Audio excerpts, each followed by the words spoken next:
When parents send their kids off to college, they usually give them a few pointers on how to stay safe. Don't walk home alone at night. Watch your drink at all times. Don't go diving off the roof of your dorm to celebrate the end of midterms. This is all pretty sound advice. But do any of these parents bother bringing up the threat of stray animals running loose on campus?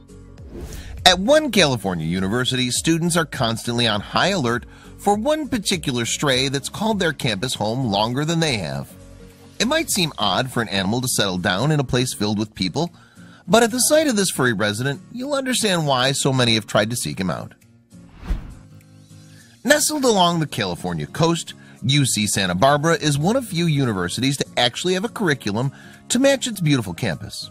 Considered one of America's public Ivy universities, UCSB is regularly ranked among the top public colleges in the world. Additionally, the Santa Barbara area has one of the most diverse collections of wildlife in the state. Big cats, great birds, and even sea lions call the area home, some of which can even be found in areas surrounding UCSB. But despite its beachfront views, academic pedigree, and local wildlife, there's one main reason that the UCSB campus is constantly buzzing with activity. And that reason's name is Big Boy. For 15 years, this orange-black cat is called UCSB home, though his origin remains a mystery. He simply just showed up outside the campus biology labs back in 2005, perhaps left behind by a staff member who could no longer keep him. Regardless, Big Boy has become a celebrity among those at UCSB, his courtyard home drawing dozens of visitors each day. Katie Title, an animal lover and academic advisor for the school's College of Engineering, is one such visitor, though her relationship with the cat goes beyond mere admiration. After first visiting Big Boy on her lunch breaks, Title opted to become his official caregiver when a group of concerned students brought the famous feline to a local vet. As he wasn't deemed a stray, Title volunteered to watch after him so he could remain on the UCSB campus. But caring for Big Boy isn't a one-person job. The adorable cat has a whole team of volunteers dedicated to his well-being. A feeding log posted in his courtyard ensures that Big Boy always has a full belly. And when his nails get too long, someone's always there to clip them. In fact, there are those that keep an eye on Big Boy even during the holidays. Title once returned to campus on Thanksgiving to make sure he was fed for the long weekend, only to find him stocked with food and still getting regular visitors. Strange enough, Title usually had no idea who these volunteers are or how many of them are out there. All she knows is that whenever she's worried about Big Boy, she can always find him with a fresh bag of food and a smile on his face. Yet caring for this beloved feline takes more than just a bowl of cat chow and a pair of nail clippers. Big Boy also requires regular visits to the vet, and his routine teeth cleanings, which require anesthesia, can get pricey. Title has been generous enough to pay for most of Big Boy's procedures out of pocket, although she did start a GoFundMe page to collect donations for his care. Fortunately, fans of the lovable cat have been more than willing to help out to keep Big Boy in tip-top shape. When the rainy season comes around, Big Boy's care falls into the hands of groundskeeper Carl Anderson. A UCSB employee with 25 years, Anderson sets up a homemade wooden shelter for Big Boy each winter and makes sure it's stocked with straw to keep the cold at bay. According to Anderson, there was a time at UCSB when 5 or 6 strays lived on campus, though they were all spayed or neutered shortly after being found. He believes Big Boy and a fellow campus stray named Solo are the last of these cats, making their care a top priority. But looking after Big Boy and Solo is almost like caring for a family, which is why Anderson has stuck around all this time despite being eligible for retirement. Interesting enough, they kept me here, Anderson said. The cats have been my compass. Like with Anderson, Big Boy also serves to bring comfort to many of the UCSB students. Those homesick for their own pets will often visit his courtyard with a handful of treats, guaranteeing a whole lot of affection from this fluffy little guy. In a similar way, students also use Big Boy as a therapy animal, visiting him when the stress of higher education is just a little too much. Some visitors even leave notes behind, with one such message reading, "Thanks for the much-needed kitty therapy. Finals suck."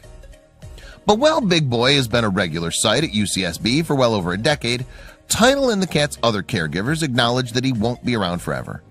Even now, the 16-year-old feline has started napping around his courtyard more than he used to. "I hope that when it's time, he gets to retire from campus and live comfortably," Title said of the aging cat. But as long as he's moving around and eating, he's living a good life and has no reason not to be here. Until his retirement comes, however, Big Boy will continue to bring joy to all those at UCSB, and Title will be right there with him. "I'm in it until he retires or I retire," the caregiver said. "He gave me a lot of lunchtime companionship, and this is my way to pay him back." The UC Santa Barbara campus isn't the only unusual place you'll find an adorable feline.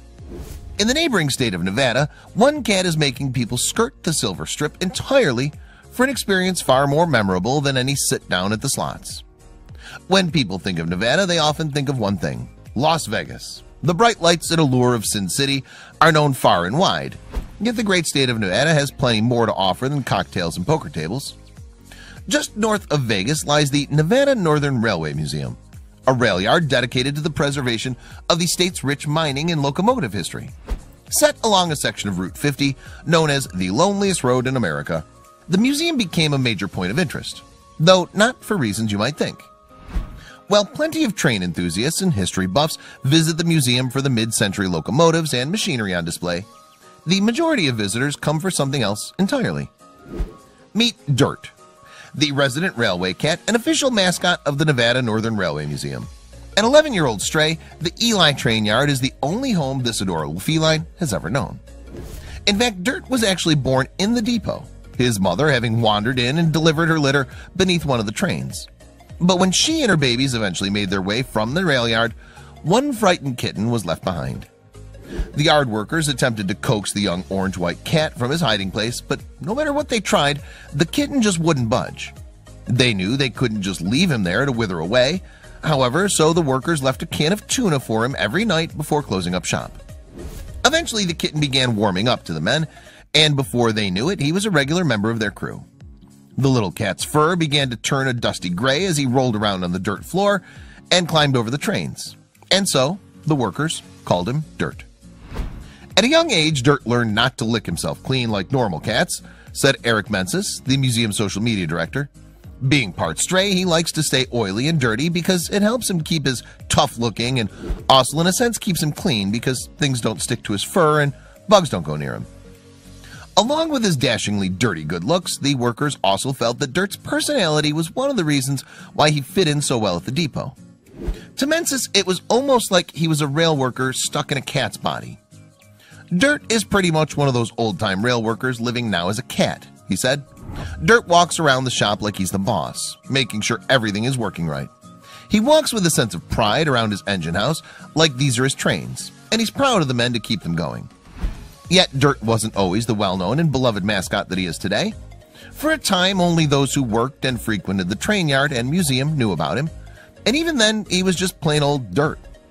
But with the addition of Mensis and his social media efforts, word of the adorable filthy feline began spreading like wildfire. Surprisingly, however, Mensis initially made no conscious effort to make Dirt a star. Instead, it totally happened by accident. "I first posted Dirt about 2 years ago, and he got some attention from people who'd already met him," recalled Mensis. "Then one day I posted Dirt on a quiet day and said, 'Dirt wants to travel the world. Share him and tell us where you're from.' It took off, and his fans started building. From there, it was only a matter of time before cat lovers the world over began flocking to the museum for a chance to catch Dirt in action. However, according to Mensis, getting the dirty little furball to make an appearance is no easy task. A curious little guy, Dirt is often attracted to the sound of people talking. So the museum encourages guests to make plenty of noise if they're looking to see him. Visitors are also told to let Dirt approach first, as he's apt to feel you out before curling up against you. He's an old tough railroader on the outside, but still a sweetheart on the inside, Mensis remarked.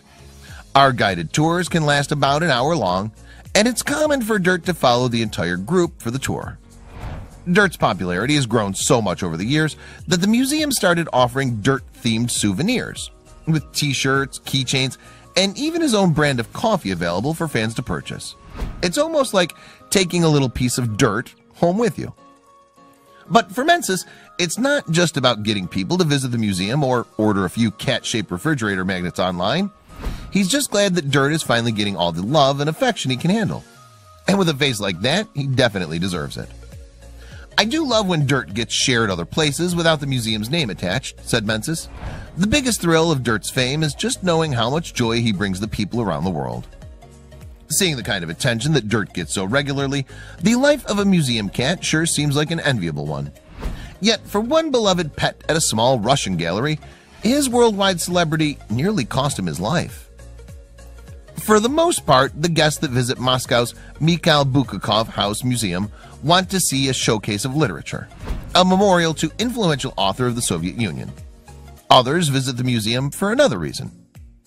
It's not that the 200 or so daily visitors don't want to see items including postcards, books, and photos that belong to the once banned Kiev-born author. There's just another attraction that steals their eyes and hearts.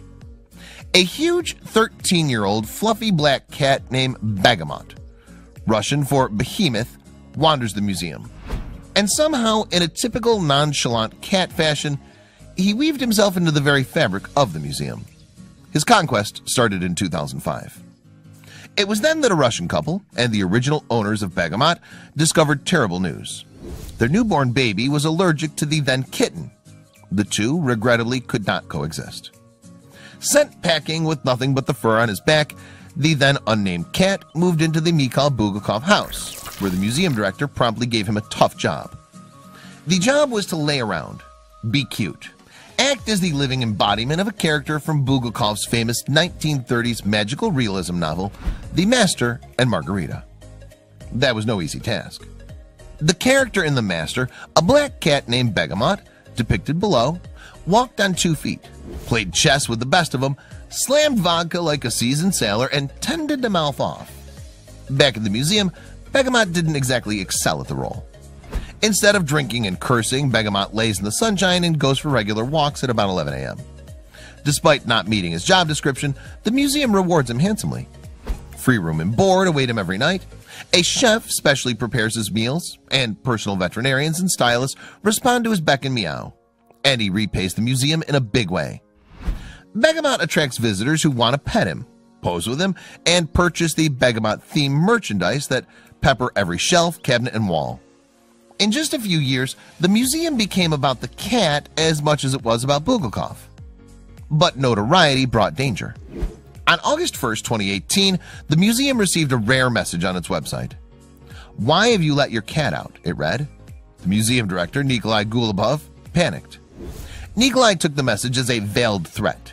Still, no museum employee thought twice when Begemot walked lazily past the front desk and outside at about 11 a.m. And 2 hours later, he never showed back up. Uh-oh. Then a woman working in a nearby office visited the museum and confirmed their worst fears. A strange woman picked up the cat while he was napping and took off down the road, towards the crowded Mayakovsky metro station. Was she fleeing? Museum employees sounded the alarm. Rushing to Facebook, they sent out a message. An employee of Bulgakov's house has been abducted. Because of the cat's enormous fan base, the news spread like wildfire. Within minutes, social media users shared the museum's declaration nearly 3,000 times. Moscow-based newspaper, Moskovsky Komsomolets, blared the headline. "The most famous cat of Moscow was kidnapped right in the center of the capital." Museum employees, social media users, and museum visitors wondered if the cat had been smuggled into a train out of town. Had the heart and soul of the museum truly been snatched while taking a sunny snooze? Had Begemot been catnapped? Relief came 5 hours later. Local police called the museum and informed museum employees that the catnapper left the harsh-tempered grump on the steps of the Mossovet State Academic Theater just up the road. He wasn't exactly dancing with glee at his rescue. Still, police officer Vyacheslav Bulovin scooped up the cat, certifying that on the surface he looked unharmed. Finally, Moscow released its collective breath when a photo of the officer with Begemot turned up online. But questions remained. Who had taken the poor cat? Why and where had the catnappers fled to? Russian authorities and leaders, okay, not really, had no answers. Begemot demanded attention, and he got it, good and bad. So how'd the cat fare from this whole debacle? Just 24 hours later, Begemot's personal veterinarian stopped by the museum where guests and employees no doubt celebrated his return, to give the cat a look over. After all, catnapping can take a toll on a grouchy cat.